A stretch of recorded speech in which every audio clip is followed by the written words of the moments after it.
les poufis et j'espère que ça va. Et aujourd'hui on se retrouve dans une nouvelle vidéo YouTube et on va se préparer ensemble. Bon, on va pas faire de maquillage et tout parce que je suis nulle. Donc on va se coiffer parce que là je dois faire des reels. Parce que j'ai appris il y a pas longtemps qu'on disait reels et pas réel pour Instagram. D'ailleurs si vous ne me suivez pas sur Instagram, suivez-moi ainsi que sur mon TikTok. Je vais vous mettre mes réseaux en bas, mais je pense que vous les connaissez déjà. Et sur Snapchat, parce que oui, j'ai décidé d'arrêter de bouder la communauté de Snapchat. Et si aujourd'hui on fait une petite vidéo, c'est parce que comme vous le savez, j'ai pas d'amis. Voilà, j'ai pas d'amis. Non, moi j'ai pas d'amis, monsieur Bourdin. Oui. J'ai pas d'amis. Non, j'ai pas d'amis. C'est très triste, mais j'ai pas d'amis et vous vous doutez bien que tout ça a une histoire et enfin en tout cas tout ça a une explication. Et aujourd'hui je me sens prête à vous le raconter. De base j'avais pas forcément envie, mais là je vais vous raconter ma pire déception amicale et celle du coup qui a mis un terme à toutes mes amitiés. Juste je vous préviens, ne m'en voulez pas si je regarde beaucoup par là, c'est tout simplement parce que mon miroir il est là. Que vous êtes là, mais que en fait il n'y a pas de retour caméra parce que je filme avec mon iPhone et que en fait je vais sûrement sortir et je peux pas me retrouver avec une raie. Voilà. Contextualiser la chose. Donc j'ai été au lycée et tout. Et bon bah comme vous savez le lycée aka les meilleures années. Hein, et du coup j'avais une amie. Donc en fait tout se passait bien. Première terminale on était très amis. Et moi il faut savoir que... Oula, on va pas en foutre partout sur mon bed. Il faut savoir qu'en fait moi j'arrive en fait toujours, et je vous jure c'est vrai, quand j'arrive dans une amitié, cette amie là a toujours une meilleure amie de base. Je sais pas pourquoi, mais c'est toujours ce qui se passe. Et en fait ce qui se passe c'est qu'une fois que j'arrive, sans le vouloir, je vous jure c'est vrai, est-ce que c'est horrible de me voir parler avec une mèche comme ça, je sais pas, mais de toute façon vous êtes là pour écouter mon histoire. Et toujours en fait, je sais pas pourquoi ma relation avec cette amie elle devient tout de suite beaucoup plus forte et du coup je prends un peu la place de son ancienne amie. Donc toujours il y a une histoire de jalousie. Toujours. Léa elle choisit vraiment pas trop bien ses amitiés. Mais moi voilà je le fais au feeling quoi. Et donc bref, cette année bah du coup il y avait toujours des problèmes. Parce qu'il y en avait une qui était jalouse. Moi non, mais en gros cette personne, enfin sa copine de base était toujours très jalouse. Mais vu qu'on était dans la même classe et tout, tranquille, on s'entendait bien. Je pense qu'il y avait un petit peu d'hypocrisie de son côté parce que moi je la trouvais sympathique, surtout quand elle avait besoin d'aide, c'était bien moi, hein. Bref. Et du coup bah déjà là vous vous doutez bien que la circonstance elle est un peu compliquée, mais bon c'est ça, pas ça le plus important, mis à part les petits problèmes au lycée et tout. On finit le lycée, on passe le bac. Maintenant moi j'ai eu mon bac et cette personne n'a pas eu son bac, d'accord, mais il n'y a pas de racisme ici, hein. C'est parce que t'as pas ton bac qu'on va pas être amis, c'est juste que voilà, toi tu vas continuer à aller au lycée et moi non, mais on reste quand même des amis. Donc, et en fait, je pense que si je mets la période à cette... Enfin, si en gros, je vous explique à partir de là, c'est parce que je pense que c'est à partir de là que tout a commencé à dégénérer, d'accord? Donc, moi, bah, comme une bonne amie, je la console et tout parce que, bah, du coup, elle a pas eu son bac, l'été, il passe, on passe beaucoup de temps ensemble. Et comme vous le savez, ou vous le savez sûrement pas, moi, voilà, moi, en tant qu'ancienne grosse, personne ne me calculait... ni les garçons, ni Walou. Et là, j'ai commencé à communiquer avec un certain jeune homme qu'on va appeler Julie. Pour ceux qui me suivent sur TikTok, savent que Julie est dans ma vie depuis un moment. Et j'étais encore très grosse à ce moment-là. Et du coup, cette copine, elle était très, entre guillemets, elle n'était pas du tout contre cette relation qui était tout bonnement amicale pour commencer. Parce que je pense que, en fait... Vu que ça n'empâtissait pas sur notre amitié et que j'étais toujours à sa botte, ça la dérangeait pas. Donc bon, il y a toujours eu des petites phases et tout, vraiment des phases très compliquées à vivre, de jalousie, de trucs. Mais vu qu'elle était en couple, moi non, elle, elle avait sa vie avec son couple et moi, j'avais ma vie avec Julie. Mais amicalement, on se voyait pas, on ne s'était jamais vus. Seulement, on communiquait sur les réseaux sociaux et voilà, donc... Jusque-là, pas de problème. Je n'ai pas précisé, c'est que cette copine était extrêmement croyante. Et là, vous vous dites, mais Léa, quel est le rapport? Et vous allez comprendre. Vous allez comprendre assez rapidement. Donc, fut un moment où il a fallu que je voie Julie pour la première fois. Et cette copine était très... Bon, elle est ratée ma coupe, mais c'est pas grave. Toujours, j'ai un défaut dans une de mes coupes de cheveux. Elle était très motivante en tout cas du fait d'aller la voir. Moi j'avais très peur d'aller voir Julie parce que du coup je me suis dit que personne... Enfin en gros cette personne n'acceptera jamais d'être avec moi parce que je suis grosse, donc j'étais un peu stressée. Je pense que certains d'entre vous vont se reconnaître dans ça, voilà, d'aller voir une personne pour la première fois, c'est toujours un peu angoissant. Donc elle est là, on a toujours des petites embrouilles d'amis, mais rien de plus. Et là, ça a commencé à être la merde. Parce que du coup, vu que moi je voyais Julie, mais nous n'étions pas en couple. Hein. Nous n'étions pas en couple, on ne se voyait qu'une fois par semaine. On se voyait le dimanche, je me souviens.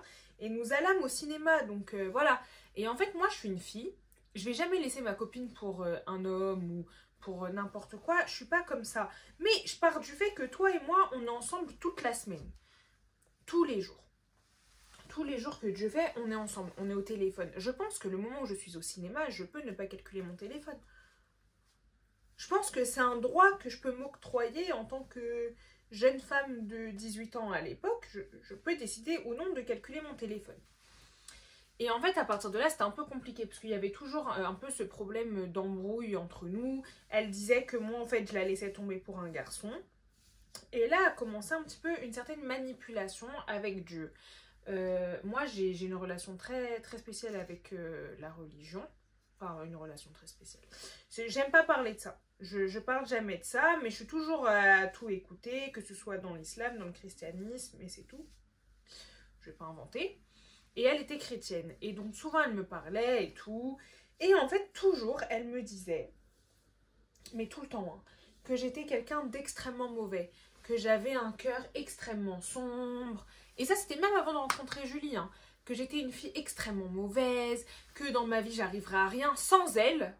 Sans elle. Que personne ne m'aimera jamais. Parce qu'à partir du moment où elle disparaîtra de ma vie, les gens se rendront compte à quel point mon fond est absolument horrible et mauvais. Que je suis une sirène. Donc pour ceux qui connaissent ce terme, bah voilà, je suis une sirène. En gros, une sirène, c'est un peu... comment dire, des femmes qui attirent les hommes, enfin elles ont un esprit en elles, elles attirent les hommes. Alors moi je sais pas qui est-ce que j'attirais à part les Big Mac, mais bon. Et en fait, à force d'être répété entre guillemets, c'est faible. J'ai honte de le dire, mais ça rentrait dans ma tête. En fait, j'étais persuadée que si elle disparaissait de ma vie, bah je finirais toute seule. Déjà que j'étais une fille assez seule dans ma vie et que mes anciennes amitiés étaient aussi désastreuses. Hein. J'ai toujours eu des amitiés un peu désastreuses, mais celle-là c'était la pire. Et vu qu'elle jouait un peu de ça, bah j'ai commencé un peu à rentrer sous son emprise et je pense qu'elle savait. À partir de là, à partir du moment où il y a eu Julie, il y avait eu beaucoup de disputes entre nous. C'était vraiment très compliqué entre nous. Du fait que elle disait que j'étais quelqu'un de mauvais, que je la faisais passer après Julie. Et je vous jure, il y a eu un million de phases. Genre des fois avec Julie on était au téléphone toute la nuit. Moi je faisais rien de ma vie, ça change rien, dis donc, elle t'évolue pas forcément. Du coup, on reste au téléphone toute la nuit. Quand je vous dis toute la nuit, de peut-être minuit à 6 h du matin, on était au téléphone et on rigolait parce que vous savez, vous doutez bien que je suis une fille extrêmement drôle. Alors comment on ne peut pas se fendre la poire avec moi? Donc moi, je me réveillais à 14 h. Ça, c'est moins joli. Et je recevais des textes de ouais, non, moi je suis complètement contre qu'il y ait cette personne dans ta vie, c'est un frein dans ta vie, c'est quelqu'un qui sera pas bon pour toi, qui ne t'acceptera pas. Et en plus, vu que lui aussi, sa mère, elle est croyante, elle va te voir, elle va se rendre compte directement à quel point t'es quelqu'un de méchant, à quel point t'es quelqu'un de malhonnête, que t'es une sirène, elle t'acceptera jamais, il t'aimera jamais. Déjà par rapport au poids, mais aussi par rapport à ton fond. En gros, c'était foutu d'avance. Et je recevais ces textes-là tous les jours, genre. Et je vous jure, il n'y a personne dans ma vie qui m'a rendue aussi folle que cette fille. Je vous jure qu'elle me mettait dans des états de colère. Impossible. Je vous jure, je crois que personne ne me met dans des états comme ça, sauf elle. Elle avait le don de me rendre folle. Folle de nerfs, en fait. Et quand je la supprimais de partout, parce que moi, je suis une fille, surtout en amitié, je coupe tout. Quand ça m'énerve, je coupe tout. Nique sa mère. On va pas mourir ensemble, donc salut en fait. Et toujours elle venait me parler avec des comptes fake et toujours elle m'avait dans sa poche parce que du coup elle jouait sur certaines de mes faiblesses qui du coup le fait que j'étais très très très complexée, que j'avais pas confiance en moi.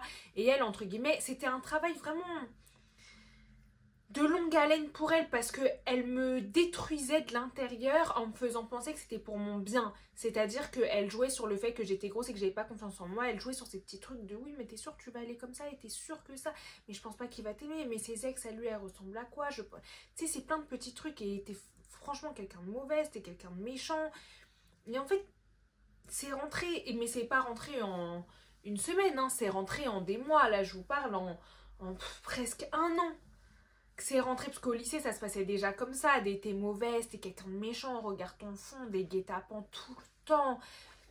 Vraiment le vilain petit canard, mais qu'elle aimait plus que tout d'après elle. Vous bien que je n'étais pas en couple. Ça veut dire qu'avec Julie, c'était purement amical. Genre, c'était vraiment amical.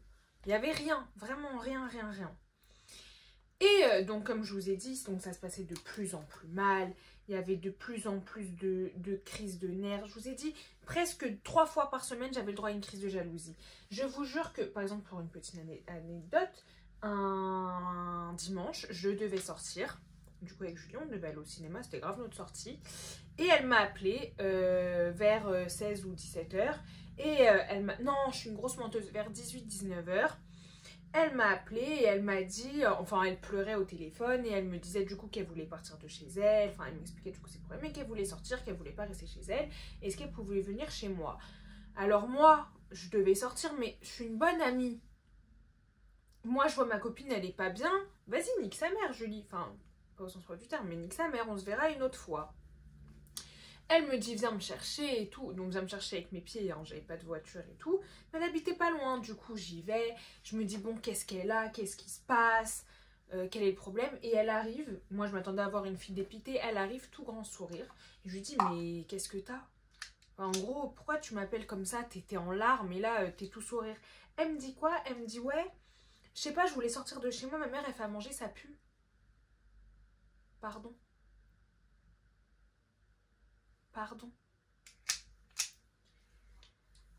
J'étais très énervée, mais vas-y, nique sa race, tu vois. J'ai quand même passé la soirée avec elle, on a quand même bien rigolé et tout. Donc, que des petites phases comme ça. Pareil, nous, on se voyait vers 13 h l'après-midi, on restait ensemble jusqu'à 22 h, 23 h. Après, je rentrais chez moi. Et par exemple, avec Julie, on se voyait à, je sais pas, à 21 h et on restait ensemble jusqu'à 4 h du matin. Et bah le temps que je devais passer avec Julie, je devais passer le même avec elle. Ça veut dire qu'elle voulait absolument. Ça veut dire que si j'étais avec Julie, je rentrais à 4 h du matin, il fallait que je rentre à 4 h du matin aussi avec elle. Si je voyais Julie 6 h dans la soirée, il fallait que je la voie 6 h. Si je partais avant les 6 h, c'était impossible. C'était impossible, ça n'existait pas, c'était une trahison, j'étais une mauvaise amie, je l'avais laissé tomber pour un homme. Donc en fait, j'avais pas le choix, j'en avais marre des conflits. Ça veut dire que je faisais la part des choses. C'était très compliqué pour moi. Elle était vachement dépendante en fait de moi. Et tout le monde me le disait. Désolée, c'est pas élégant, mais tout le monde me le disait. Mais moi, j'y voyais que du feu parce que dans ma tête, la seule chose à laquelle je pensais, c'est que en fait, c'est très grave. Mais si elle part, je vais perdre Julie. Parce que tu voulais que je perde qui d'autre? Ma mère. En fait, j'allais perdre Julie. Donc, en fait, c'était comme une espèce d'attache. Et oui, c'est bête de ma part énormément. Donc, ça a continué comme ça. Mais quand je vous dis des trucs de ouf, je pourrais pas tout vous rappeler parce que malheureusement, il y a eu tellement de phases que cette vidéo, elle durait 2 jours. Mais il y a eu tellement de choses sur mon physique. En fait, elle était persuadée que j'étais jalouse d'elle. Mais c'était basé sur des trucs tellement cons. Par exemple, un jour, on était à la gare RER A, on marchait. Et elle m'a dit, mais dis-moi, toi tu veux maigrir, mais tu veux faire quelle taille de pantalon? Et moi j'ai dit, bah 38. Vous savez ce qu'elle a dit? Elle a dit, ah ouais, comme moi. Mais gros, enfin, il y a combien de femmes qui font du 38 dans le monde entier? Tu vois, c'était que des petites phases comme ça. Que des petites phases comme... Oui, mon copain a dit que tu me jalousais. Mais en fait, pourquoi tu veux que je te jalouse? Épargnant toutes ces... Enfin, toutes les remarques, parce que sinon, comme je vous ai dit, demain on y est encore. La vidéo, elle dure 45 minutes. À la fin, peut-être que vous allez pleurer. Moi aussi, d'ailleurs. Et donc, là, on est arrivé à un stade où vraiment, par semaine, on s'embrouillait 3-4 fois. Vraiment, pour de vrais efforts. Et moi, j'en parlais à Julie, mais vous voyez, Julie, c'était quelqu'un... Enfin, en gros, pour lui, il n'avait pas forcément son mot à dire parce que il pouvait pas passer pour celui qui voulait niquer l'amitié. Oh, j'ai un mouton. Donc en fait, il restait vachement silencieux face à ça. Il disait que c'était bizarre, mais il se prononçait pas. Et donc, petit à petit, comme vous le savez, je pense que vous le savez si vous me suivez sur les réseaux, je suis une fille qui écoute énormément son cœur. Par contre, voilà. Je suis une fille qui écoute énormément son cœur. Et en fait, disons que j'arrivais même plus à aller chez elle. Je me sentais mal quand j'allais la voir. J'avais des angoisses. J'étais pas bien. Et je savais que c'était pas normal. Mais je forçais quand même parce que j'avais peur. Je vous jure, j'avais peur. En fait, c'est ça, j'avais peur. J'ai très honte de dire ça, hein, par contre. Est-ce que t'es une DZ ou t'es pas une DZ? J'avais tellement peur. Et en fait, arrivé un moment où, du coup, elle partait au BAFA. Elle partait faire un BAFA. Et d'ailleurs, ce jour-là, le matin où je l'ai ramenée au bus, parce que oui, j'étais obligée de dormir avec elle pour l'accompagner au bus. Vous vous rendez compte de me lever à 8 h alors que je faisais rien de ma vie et que moi, le BAFA, je m'en battais les couilles. Mais je l'ai fait. Je suis essoufflée. Et d'ailleurs, c'est sur le chemin du retour où j'ai croisé le fameux monsieur qui m'a fait « Hey !» Donc en fait, je pense que tout s'est décanté à ce moment-là parce que c'est à partir de ce monsieur-là que j'ai maigri. Hein. Donc elle est au BAFA et je crois que c'était 4-5 jours le BAFA. Et en fait, elle s'était grave fait des amis là-bas, donc elle me calculait plus. Mais moi, Dieu merci, j'étais trop contente. Je vivais ma best life. Et pourtant, Dieu sait que j'allais pas voir Julie, c'était la semaine. Nous, Julie, on se voyait vraiment que le week-end. Donc en fait, j'étais avec ma cousine, j'étais avec mes sœurs. Mais franchement, vous savez, quand tu te réveilles et que tu reçois pas de message, que t'as pas d'angoisse, que t'es yimbe. Je passais mes best jours, sauf quand je me suis fait percer le smiley. Et que là, je vous jure, que pour vous montrer à quel point il était dans mon cerveau, je l'ai appelé tout pour lui montrer mon smiley. Elle m'a dit oh, tu t'es percé, mais tu vas aller en enfer. Et en fait, tellement qu'elle m'a... Je vous jure que j'ai cru. Ça veut dire que le jour même, je voulais enlever le piercing. J'avais une angoisse du piercing. Genre vraiment, je voulais l'enlever. Et c'est ma grande sœur, parce que c'est ma grande sœur qui me l'a payé. Elle m'a dit par contre, non, en fait, on l'a payé 50 €. Tu vas garder ton putain de piercing et tu vas fermer ta gueule. Finalement, je l'ai gardé. Merci Marina pour cette cruauté. Mais pour vous dire, genre, j'avais fait une angoisse jusqu'à. J'étais partie voir Julie. Je lui avais dit, mais je vais aller en enfer et tout. Mais en fait, lui, il était tellement genre, mais qu'est-ce que tu me racontes, ma belle? T'es là, tu fais 100 kilos, 1 m 60, je sais pas, Enfin, merde, t'as laissé ton caractère dans ton cul. Grandis, gros. Donc, elle me calculait pas. Mais moi, j'étais trop contente. Et là, arrivé le moment où elle devait rentrer. Dans le RER A, je me souviens, je rentrais de Châtelet. Et pourtant, ça fait des années, je m'en souviens vraiment trop bien. Et j'étais avec ma cousine et ma petite sœur. Et on était dans le RER A debout parce qu'il n'y avait pas de place. Et j'étais contre la porte. Et j'ai reçu un message de « Ouais, j'arrive à 10 h demain. » Alors déjà, j'ai la flemme de me réveiller. Et là, une angoisse. Quand je vous dis qui m'a prise dans tout mon être. C'est-à-dire que je me sentais tellement mal. Et là, ma cousine, elle m'a dit... Non, déjà parce que personne n'aimait vraiment bien cette fille, tu vois. Ma mère, elle la sentait trop mal. Mais bon. Toujours écouter les mamans. Et ma cousine elle m'a dit non mais Léa, tu te rends bien compte que ça n'existe pas.